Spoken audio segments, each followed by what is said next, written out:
agents frontaliers. Sénateur Oussakos. Thank you, Chair, and welcome, ministers. Merci, Madame la Présidente. Bienvenue au ministre.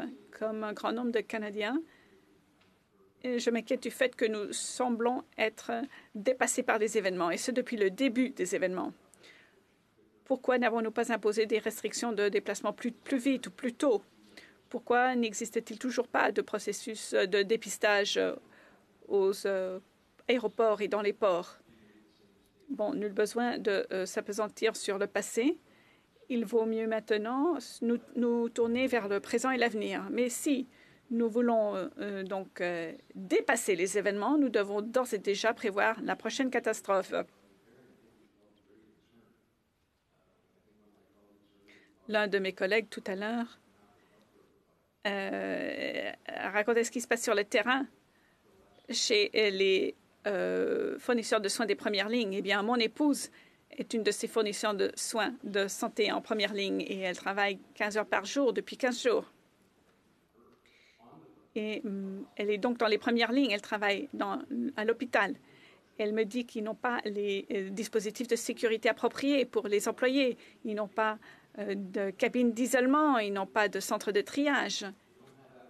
Ils n'ont pas de masques en nombre suffisant. Ils n'ont pas de ventilateurs en nombre suffisant.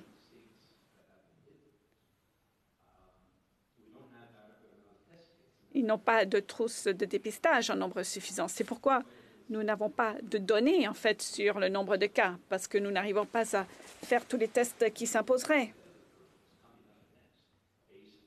Donc, si nous essayons de voir l'avenir, nous pouvons prévoir donc une augmentation exponentielle du nombre de cas de coronavirus. Au Canada, nous disposons de quelques 5 000 ventilateurs, mais qu'arrivera-t-il s'il y a 10 000 malades? Des personnes comme mon épouse devraient décider qui vit et qui meurt, qui a droit à un ventilateur ou non. J'aimerais vous entendre dire autre chose que nous suivons la situation. Et nous évaluons la situation. En 2008, le comité sénatorial de préparation en cas d'urgence avait publié un rapport dans lequel il examinait les stocks. Eh bien, ils incluaient 8 hangars répartis un peu partout au pays. Nous avons 650 hôpitaux de terrain qui peuvent être déployés dans un délai de 24 heures, mais je me demandais quels sont ces stocks, que contiennent ces hangars.